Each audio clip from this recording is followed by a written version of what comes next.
Israeli government has been remarkably helpful in this. I want to thank them, thank our Israeli partners, and all the folks particularly who are working hand in hand with their American friends here at the CMCC.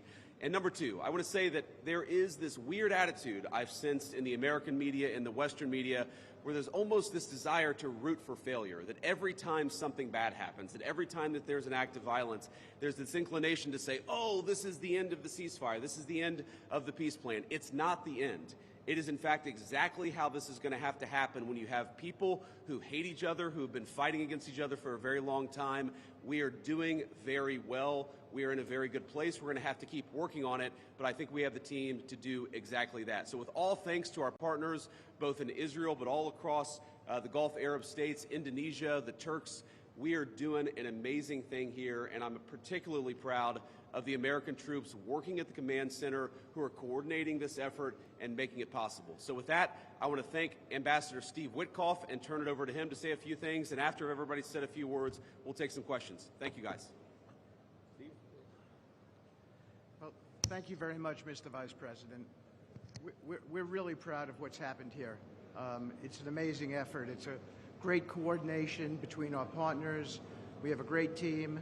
Signing this deal up was a challenge in and of itself, but the implementation, that's where it really is going to be the most important. And I think we are exceeding where we thought we would be at this time. I think the Vice President has come out here. He sees that. The Secretary of State will be out here. I can't tell you what a privilege it is to work with the team that we have, with Jared, who's extraordinary, the President, of course, and the Vice President, and Admiral Cooper. I would also say this. We're learning so much here. This CMCC that we're setting up now, this is going to be used in other conflicts as we figure out all the intricacies of how to modulate a peace deal, go from war to peace. Lastly, in closing, I want to speak about the morning that me and Jared had. We met with 10 hostages and their families, and it was really an emotional moment. And I felt blessed to be in that room. Lots of tears, lots of people really, really grateful to President Trump for getting their children home, and you, of course, Mr. Vice President. And I want to observe that I didn't see any victims in that room. I saw strong people who have come out under very difficult circumstances. Their families are reunited, and they are so grateful. And it was just my privilege as an American to be there. Thank you. Great, thank you. Jared? Thank you. Thank you, Mr. Vice President. Thank you, Steve. First of all, we really appreciate your visit here. It's given a great boost of energy to everyone here, and your support through this whole effort has been really tremendous. What you see here today is really the opening of the CMCC. This has been something that's been envisioned by CENTCOM. Admiral Cooper will speak about that in a bit. But we always knew that the deal that we were working on would kind of have two phases to it. The first phase was obviously getting the live hostages out. We're currently making progress on the hostages, the bodies that are still there. I think almost half are out now, and we had very good meetings with the Israelis. I know the Vice President's here to put a lot of effort into that today to hopefully make sure we can complete that mission in phase two. At the same time, the humanitarian aid, there's actually been surprisingly strong coordination between the United Nations and Israel, which is something that we've been able to help synthesize, get each other to air their concerns and to find out how we can do it better so that the aid reaches the people in Gaza and doesn't go into the wrong hands there. Finally, I'll say that there has already been a lot of efforts over the last years by really concerned people to think about what happens next in Gaza. And there's a lot of great things happening here. More will be released in the coming days. But the most important thing here is to figure out how you really get a good deconfliction coordination center. This really has been a startup. There's been a lot that's been done. It's amazing to think it's only been a week. But I actually, with the pace of work and the commitment of everybody, I think in a week from now you'll see even more progress. I want to echo what the Vice President said about how a lot of people are getting a little hysterical about different incursions one way or the other, but what we are seeing is that things are going in accordance. Both sides are transitioning from 2 years of very intense warfare to now a peacetime posture, and really thanks to Admiral Cooper, CENTCOM, and the CMCC to try to build that deconfliction mechanism in order to make sure that we can get to a proper de-escalation. We have some flags that we put up here. This is not fully representative of the countries that are here. It's happening very rapidly. The people are agreeing to come on board, agreeing to help. People really want to be a part of this, and it's just happening very, very quickly. So we'll try to continue to give the updates as it progresses. But really just thank you to the entire team here who's made all this possible. It's been a lot of sleepless nights, around the clock effort, and it's really been great coordination because everyone believes that it is possible to create something better in Gaza, and we have to believe it, we have to work hard for it, and if we all work hard to do that, then I do believe a great outcome is possible. Well, Mr. Vice President, thank you for joining us here today at the CMCC. Consistent with our Commander-in-Chief's direction, this facility will be the hub for the delivery of everything that goes into Gaza as we look to the future, delivering on the Commander-in-Chief's commitments. 200 of America's sons and daughters who wear the cloth of the nation have stepped up and are serving here. I just couldn't be prouder, and I know that you are as well. Thank you so much. Great. Thanks, Admiral and gentlemen. We'll take a few questions now. Sir. I wanted to ask about the Turkish role. It's very concerning for Israelis. Turkey obviously has been a supporter of Hamas. What role will they have, and will they have troops that will be on the ground here or in the Gaza Strip? Thank you. Well, I think, first of all, what troops are on the ground in Israel is going to be a question the Israelis have to agree to, and I'm sure that Prime Minister Netanyahu will have opinions about that, but we think everybody has a role to play here. Some of that's going to be financial, some of that's going to be in reconstruction, some of that's just in communication with the various parties to ensure that this deconfliction process actually works and is implemented. We're not going to force anything on our Israeli friends when it comes to foreign troops on their soil, but we do think that there's a constructive role for the Turks to play, and frankly, they've already played a very constructive role. We're very grateful for that. And you asked, they've supported Hamas in the past. No one who is a party to this conflict can look in the past and not point at something that they don't like or that they disagree with. Everybody who's been involved in this conflict can point at one other person. One of these flags can point at another flag and say, we hate that person for various reasons. The way that we're going to get to peace is to focus on the future, which is what the President of the United States has asked us to do. And we think everybody here is very willing to do that and is very eager to engage in that effort. Ma'am. The ceasefire deal took months to negotiate. What do you think the likelihood is that it will last long term? If you had to put a number on it, a percentage.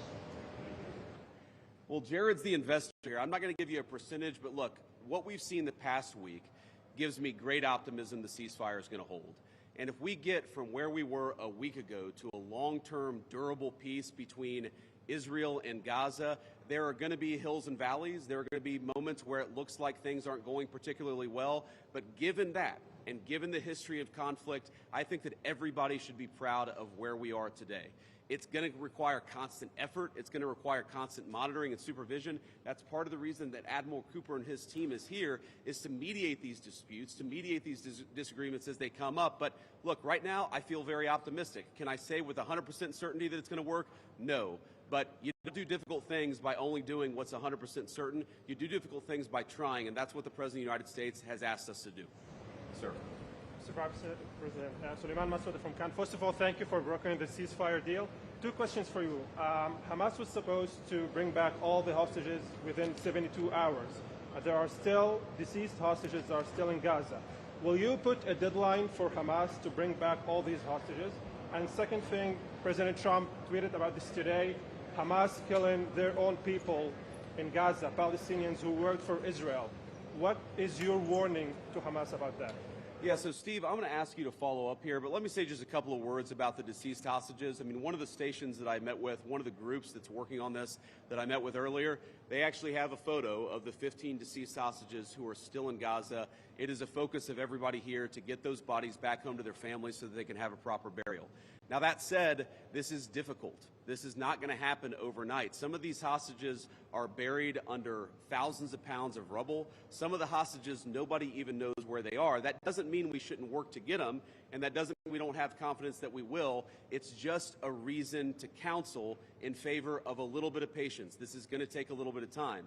And look, our warning to Hamas is very straightforward. The terms of the 20-point plan that the president put out there is very clear. It's supported not just by Israel, but by all of our Gulf Arab friends. It's that Hamas has to disarm. It's that Hamas has to actually behave itself, and that Hamas, while all the fighters can be given some sort of clemency, they're not going to be able to kill each other, and they're not going to be able to kill their fellow Palestinians. Now, again, that's going to take a little bit of time. We're talking about how to set up the security and humanitarian apparatus to put all this in place. But right now, where I stand, I feel confident that we're going to be in a place where this peace lasts, where it's durable. And if Hamas doesn't cooperate, then as the President of the United States has said, Hamas is going to be obliterated. Steve, do you want to add anything about the hostages? I think you said it, sir. Okay, great. Ma'am. From USA Today. Just to follow up on what you were just saying, how much time does Hamas have to lay down its arms before the United States either takes dramatic action or authorizes its allies to do so? Well, look, the president actually put out a truth this morning that I thought was very instructive. We know that Hamas has to comply with the deal, and if Hamas doesn't comply with the deal, very bad things are going to happen. But I'm not going to do what the President of the United States has thus far refused to do, which is put an explicit deadline on it, because a lot of this stuff is difficult. A lot of this stuff is unpredictable. You basically have two regions in Gaza, one of which is relatively safe, I wouldn't say very safe, and one of which is incredibly dangerous. And part of ensuring that we get to a durable peace is to broaden the scope of the area that's safe. And the International Security Force is a big part of that. We don't yet have the International Security Force set up. That's something we're working towards. We have a number of volunteers who want to participate in that International Security Force. So my point is, I don't think it's actually advisable for us to say this has to be done in a week, because a lot of this work is very hard. It's never been done before, and in order for us to give it a chance to succeed, we've got to be a little bit flexible. I think what you're seeing from our Gulf Arab friends, certainly from our Israeli friends, is a certain amount of impatience with Hamas, but we're going to keep on working at this process, and we're going to keep on trying to bring the deceased hostages home, but also make sure that all Gazans are able to live in a prosperous and safe place. Yes? So the White House indicated that actually there is a plan to start rebuilding Gaza, the parts of Gaza which is still under Israeli control. Is it so indeed? And can you tell us a little bit about this plan? How is it going to work? Yeah, Jared, you want to say a few words about that? Great. So, first of all, no reconstruction aid, no reconstruction funds will be going into areas that Hamas still controls. And as far as the demilitarization goes, once the ISF is up, there needs to be a security force that they can feel safe from, that in order for it to be the transition to be complete. So that needs to happen. There are considerations happening now in the area that the IDF controls, as long as that can be secured to start the construction as a new Gaza, in order to give the Palestinians living in Gaza a place to go, a place to get jobs, a place to live. So that's one of the many things being considered. Right now, again, there's been several work streams that have occurred over the last years. Those are all being synthesized and updated here at the center, and then they'll go before President Trump and the Board of Peace to get recommendations on what to build, how to phase it, but that's definitely something now that's being very strongly considered. Great. Sir? Thank you so much, sir. Thank you for your support. Oh, sorry. Why don't we do the guy in the back, and then we'll do you in the blue jacket. Thank you. Go ahead. Mr. Vice President. Could you speak up for me? Yeah, I will try.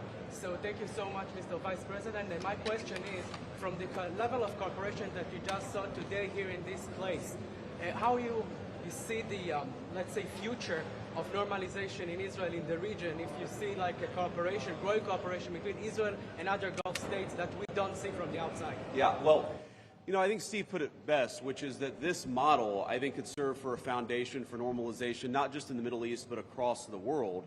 Because what we're taking, again, is a long-term, protracted conflict with two enemies who really don't like each other, and we're actually creating a model that can lead towards sustainable peace. Now, we know that a lot of our Gulf Arab friends would like to have normalized relations with Israel. We know that getting this peace on a sustainable pathway is sort of the critical first step of that. But look, I feel very optimistic about where we are. Knock on wood, you never know how this stuff is going to go. But given what I've seen, given the incredible talent and effort that's going in to the reconstruction of Gaza, to the long-term security of the Gazans in that territory, I feel very good about where we are. And again, if we get this right, I really do think it's going to be a domino that leads to a lot of further peace all across the region. Sir. Vice President Vance, I want to ask, firstly, a quick one is, did you come here because you thought Israel massively overreacted to the killing of its 2 soldiers? And secondly, following the reaction to this plan, do you now believe it is feasible to have a governance structure for Gaza that does not include strong Palestinian voices? Well, so on the first question, no. My visit had nothing to do with events of the past 48 hours. We had actually tried to plan this visit, frankly, months ago, and now we thought this would be a good time to do it. It ended up working out. As you know, sometimes calendars are difficult, especially when you're the Vice President of the United States. But I wanted to come. I wanted to check in on things. I wanted to, talk to the troops who are working very hard to coordinate this massive relief effort. And I wanted to just see how things were going and put some eyes on it so I could call the President of the United States and actually, it's one thing to read about it. It's one thing to talk with Jared and Steve on the phone about what's going on the ground.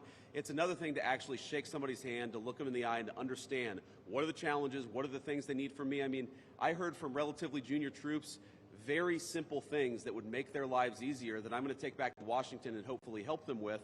That's why you do a visit like this, not because of anything that's happening on the ground. On your question about what is the ultimate, authority in Gaza look like, I don't know the answer to that question. And I think what's so cool, what's so amazing about what these guys have done is that we're creating a governance structure that is very flexible to what happens on the ground in the future. We need to reconstitute Gaza. We need to reconstruct Gaza. We need to make sure that both the Palestinians living in Gaza, but also the Israelis, are able to live in some measure of security and stability. We're doing all those things simultaneously. And then I think once we've got to a point where both the Gazans and our Israeli friends can have some measure of security, then we'll worry about what the long-term governance of Gaza is. Let's focus on security, rebuilding, giving people some food and medicine. If we get to the point where we're arguing exactly what the governance structure in Gaza is long-term, then we should pat ourselves on the back. That's a very good problem to have, but I won't anticipate that problem before we actually have it. I'll take a couple more and then we'll get moving. Ma'am. You should speak up. Renata Brito with the Associated Thank Press. you. Could you give a bit more details about the International Security Force? Which countries are going to be part of this? Are these troops in Gaza? And also about the disarmament plan or decommission plan. Are there incentives for Hamas to do that in a timely fashion? Any details?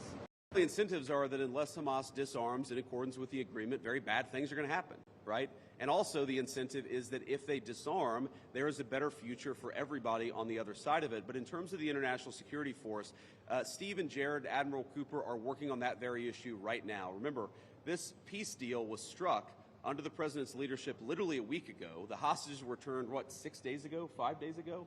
So we're in the phase now where we're actually starting to conceptualize what that international security force would look like. I think it's important for Americans to know a couple of things. Number one, there are not going to be American boots on the ground in Gaza. The President of the United States has made that very clear. All of our military leadership has made that very clear. What we can do is provide some useful coordination. How do you take, the Gulf Arab states, plus Israel, plus plus the Turks, plus the Indonesians, how do you actually get those folks to work together in a way that actually produces long-term peace? The only real mediators are the United States of America. And so that's the role that we're going to play. I think the American people should be proud of it, but they should know that there are going to be no American boots on the ground in Gaza. Sir, in the back. I'd like to ask about a different threat. We see Iran rearming again, trying to build again their nuclear weapon. Could we expect in Israel to see the U.S. Army attacking again in Iran? Could you ask the very last part? Could we expect the U.S. Army to attack again in Iran like you did in the last time in Fordow? Well, I'm not going to make any announcements here today. The President of the United States has been very clear about our policy with regards to Iran. It's that he actually wants Iran to be prosperous. He wants to have good relations with the Iranians, but they cannot have a nuclear weapon. And so we're going to keep on using and exhausting every diplomatic means possible to try to ensure that Iran does not have a nuclear weapon. That's our focus, and that will remain our focus for the indefinite future. Let me just leave us with one final thought here. So I've been to Israel once in my entire life. I came for about 36 hours, and as a Christian, I think the world's Christians will know that this country, that this region of the world means a great deal to me.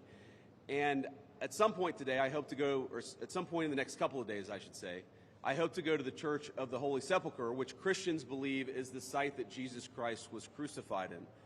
And I know that Christians have many titles for Jesus Christ, and one of them is the Prince of Peace.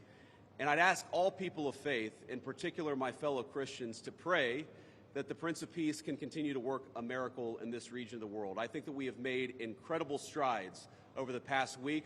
We're going to have to make a lot more, but I think with your prayers, with God's providence, and with a very good team behind me, I think we're going to get it done. Thank you all. Take care.